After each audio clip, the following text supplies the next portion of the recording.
Basically, both nations wanted an end to this war. The United States possibly more than Britain, because the country was bankrupt by this time. In many ways, the War of 1812 was America's first Vietnam. Why? Because by 1814, there were student demonstrations in Baltimore, throughout New England. People were disenchanted with the way the government had pursued this war. It was clear that it was not going to be a victory. The British public was really war-weary. They were weary of the conflicts. They wanted people back home. More than anything else, they were weary of the expense of war. The national debt had soared over the years since 1799, and it really was creating a tax nightmare. So for most British people, they wanted an end to this war. The Treaty of Ghent was Madison's last best hope, in his view, for getting out of a war that was clearly not going well on any level. And the British saw it the same way. The British sent third-rate negotiators. We sent some of our smartest people. As a result, we probably did better at the treaty than we did on the battlefield in most cases. It'd be fair to say what the United States lost on the battlefield, they gained back at the negotiating table. Britain's war aims were for the war to end. A lot of what the British did during the War of 1812, the whole campaign in 1814, the campaign in Baltimore, the capture of Washington, they were all designed to try and force the Americans to the negotiating table. In Ghent, the British have sent a commission and the United States has sent a commission.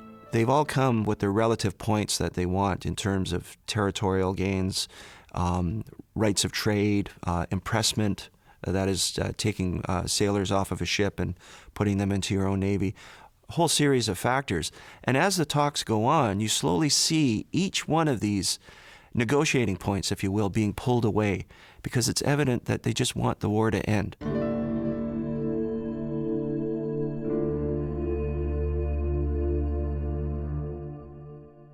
The one thing that the British government wanted was provision for the Aboriginal peoples. This had been a disastrous part of the Treaty of Paris, which established the United States in 1783. No provision had been made for the Aboriginal peoples who fought for the Crown.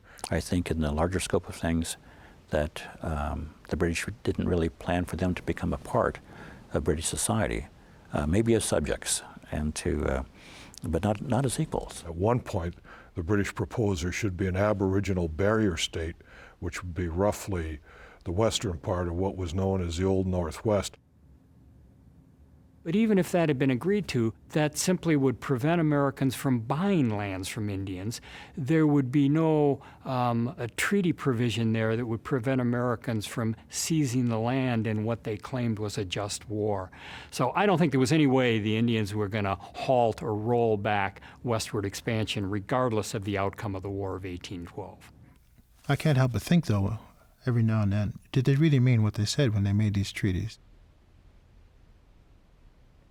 Were they just using us, duping us into, lulling us into complacency with the ultimate goal to take the land? The Indians never really trusted the British.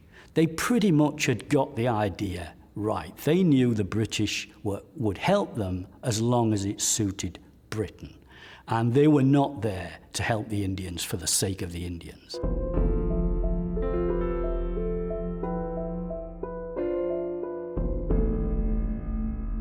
It's very interesting to follow the record of the weekly or sometimes daily sessions between the British and American representatives.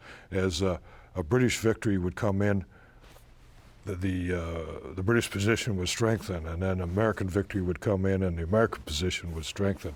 And the thing was, throughout most of the summer of 1814, the British were on the offensive diplomatically, but then after Plattsburgh, Fort McHenry, etc., they had to back off. The Treaty of Ghent is fraught with ironies. It It solves none of the war's issues, perhaps foremost. It announces the status quo ante bellum, the state of things before the war. And so none of the war's causes are addressed in any way. The orders in council, the economic difficulties, the neutral rights that the Americans were so fervent about at the beginning of the war are repealed before the war is even declared. There is no statement about impressment as a policy as a result of the treaty. The Native American situation is destroyed with Tecumseh's destruction. And actually, the Treaty of Ghent talks about the honoring of Native American lands, which are pretty much ignored in the outcome. And so none of the war's causes are truly addressed.